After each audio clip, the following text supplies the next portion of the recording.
Hey everyone, this is Admiral Seabass.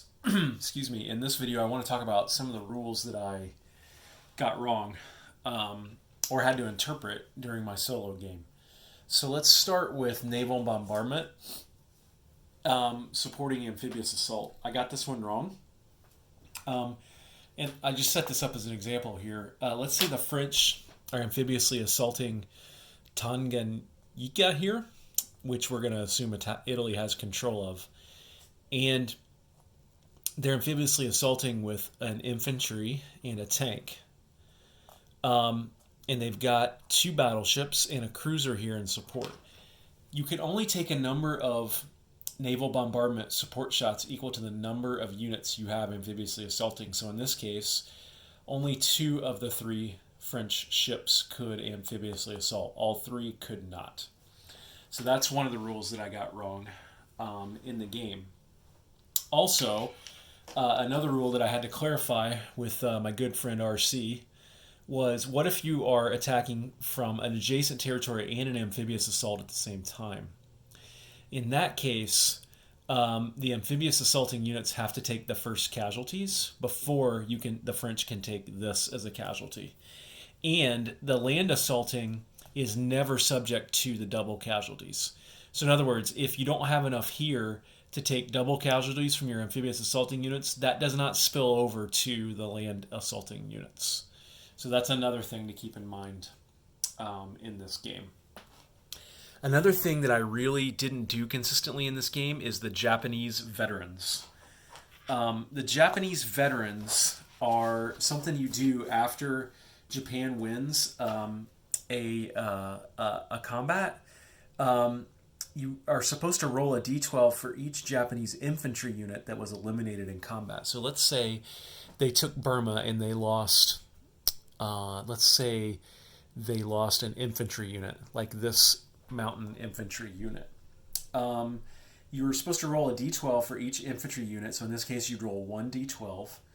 And on a 12, you can promote one regular infantry, including mountain, regular, or cavalry, to veteran status. All veterans have +1 attack and defense. For each fighter that took place in the combat as well, roll a d12, and on an 11 or 12, you can promote one fighter. So in this case, we would have rolled 1, and let's say we dice for the eliminated infantry. Let's say we got a 12, we would promote this SNLF Marine to a veteran, and we would put that under him. And for the fighter, and it doesn't say for each fighter you lost or if it's just each surviving fighter. So I'm a little unclear about that. But on an 11 or 12, you would promote a fighter as well. So that's one thing I did not do consistently. And then a thing that I also didn't do consistently was Russian Guard units. So I've got an example set up here. Let's say the Russians had come in and taken northern Kazakhstan back from the Germans. In that case, you would roll for Guards infantry. And it says here, after each battle, the USSR may attempt to promote a number of units to the Elite Guards designation. You may attempt a number of promotions equal to the number of land units you lost in combat. So let's say we actually lost an infantry and a medium tank in combat. Then we would roll twice, and we can only attempt to promote a unit one time. So I would probably try to promote this heavy tank and this mech. And let's say we rolled a 12 for both of them.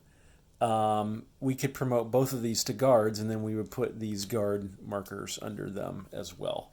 So don't forget to do that with your, after Russians win a battle, you roll for Russian Guard units. Okay, what's next? Let's see what's next. Okay, there were a couple situations that I was a little unsure about with subs. So the first one is, does a plane have to be on carrier or combat air patrol in order to attack a sub? And the answer basically is yes. So in this case, we've got a light carrier with a tactical bomber and a destroyer.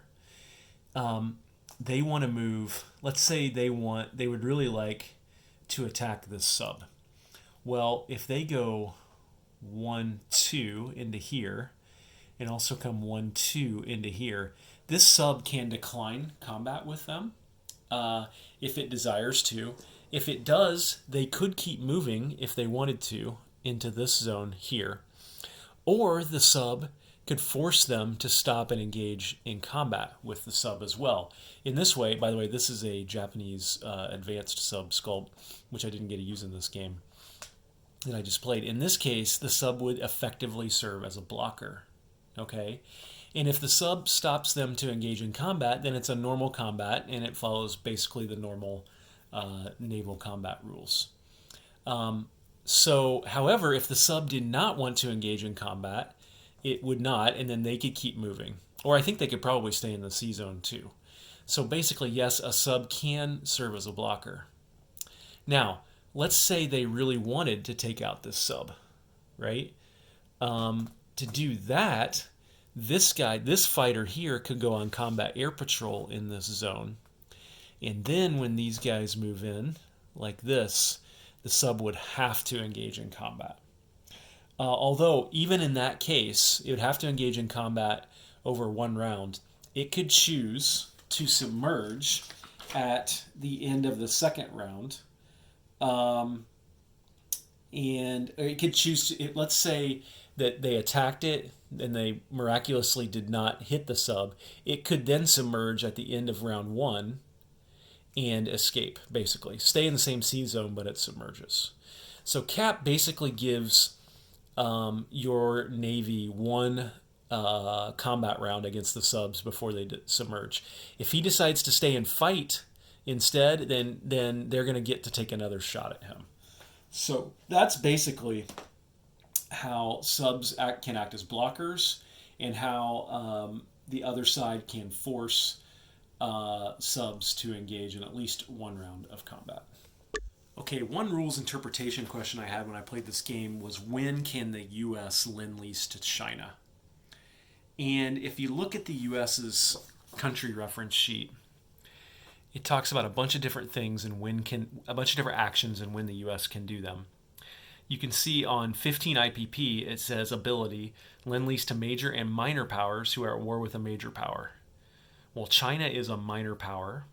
Okay, and once Japan attacks it, then it's at war with a major power. Okay, but on the back, it says, questions and answers.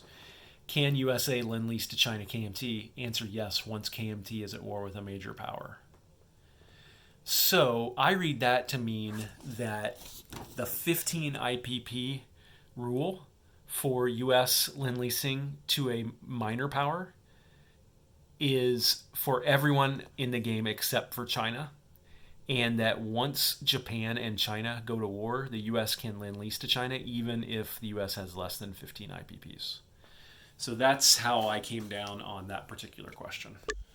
Okay, one rule I got wrong.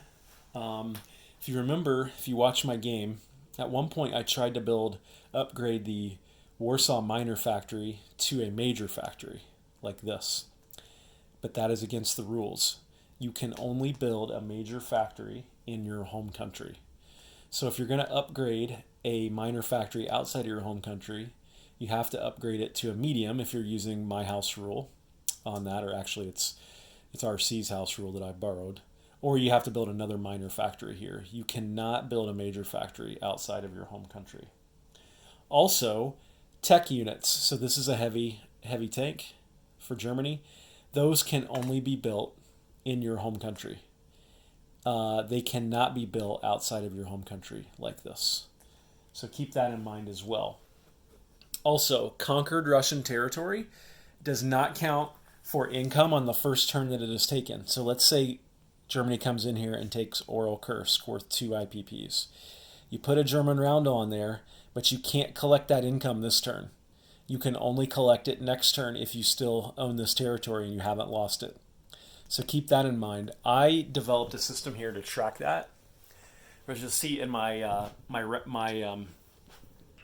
coasters here, I've got these little Soviet roundels for Germans and for the Japanese.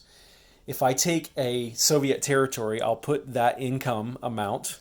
Like, let's keep using Oral Kursk as an example. Let me grab some chips here. That's worth 2.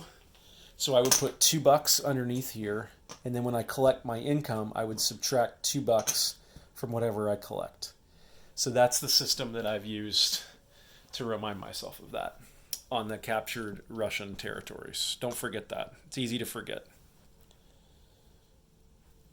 Another thing here that I got wrong quite a bit, especially early in the game, is the English Channel. If you look at the English Channel here, let me take this out. It's a pretty wide sea zone. It's sea zone 25. It's all the way up here, all the way along the coast here, all the way out to here, and then to here, with a little narrow passage here between Germany and Belgium, or not, between England and Belgium. This is all one sea zone. And you see right here, you've got 4 sea zones which almost intersect here, but not perfectly. Okay, sea zone 25 is not connected to sea zone 33 right here. I would often carelessly make the mistake of just going from here to here, but you can't do that. You have to go from 25 to either 24 or 34 and then to 33. Okay, so don't get tripped up there.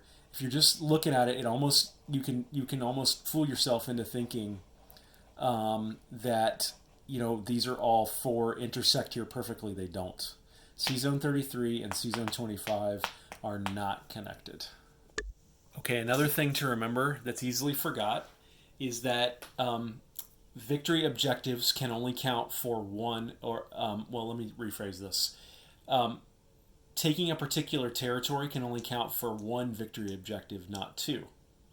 So in this case, let's say Russia owns Portugal, right? That could either count as an expansion of communism objective because Russia owns a territory worth at least 1 IPP that it did not own to start the game, or it could count as an ice-free port that Russia owns that borders the Atlantic. It can't count for both. It has to count for one or the other. Don't forget that. That's especially difficult to track with the Russian victory objectives. Another rule I got wrong is that transports cannot do anything after they unload. Let's say this transport here picks up this Marine. He's in a naval base, so he's entitled to move 3. He goes 1, 2, and unloads this Marine at Bonin Islands. Now he's done. Even though he has a movement point left, he cannot then move on to, say, Wake Island. From there, once he unloads this Marine in Bonin, he has to stop. So don't forget that rule. Another rule for Canada: Canada cannot build their special corvette unit until they are at war. So if you remember early on in this game, I was buying corvettes left and right with Canada and spamming them all over the Atlantic. You can't do that. Canada can only build corvettes when they are at war. Don't forget that. Okay, the rule that I got wrong, that I frankly is the most painful rule that I got wrong, relates to anti-aircraft guns. And that's true for the AA unit or the AA guns that inherently defend a facility like the shipyard right here in Normandy. Here's what I got wrong.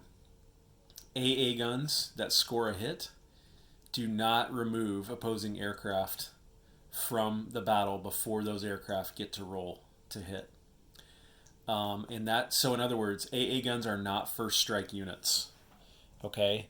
AA guns that get a hit destroy opposing aircraft, but those aircraft still get to either fire on the ground units as part of that battle or do damage to facilities. Okay, the only way you can take out a bomber before it gets to make a bombing roll against a facility or a bombing roll against ground forces or other units in a zone is if that bomber is taken out via interception. Okay, and that probably altered some things in this game that I'm not particularly proud of, like my AAA on my light cruisers. I was typically having those aircraft immediately removed and not able to make an attack. I should not have done that. Okay? The only way you can basically first strike a bomber, and the rules don't even use the term first strike, is to take them out via interception. Okay? Otherwise, the bombers get to drop their loads normally on the other units or the facilities. Okay. Last rule that I either got wrong or inconsistently applied is the blitz rule as it relates to mountains. The rules literally say a land unit cannot blitz across a mountainous border or through, into, or out of a mountain zone. Okay, so this tank could not go one, take out Tehran and then blitz into southern Iran. Okay, because Tehran, that would be a blitz across a mountainous border or out of a mountain zone or into a mountain zone. Okay. Let me see another example here. Also, you could not blitz from Azerbaijan into, or you could not combat move into Iraq and then blitz into Kars, because that would be a blitz into a mountain zone. Okay. You also could not blitz from Donetsk, Kuban. You could not combat move to here. I'm sorry. You could not combat move to here. Now let's say you start here. I'm sorry. You could not combat move to here and then blitz into Transcaucasia because that is across a mountainous border. You could, however, combat move from Transcaucasia to North Caucasia and then blitz into here because that is not across a mountainous border, as far as I can tell. So anyway, that's the blitz rules as they relate to mountains. Okay, that's the end of my rules that I need to tighten down on or got wrong in this game. I hope this was useful to you as you get playing this game. And again, this is Admiral Seabass signing off.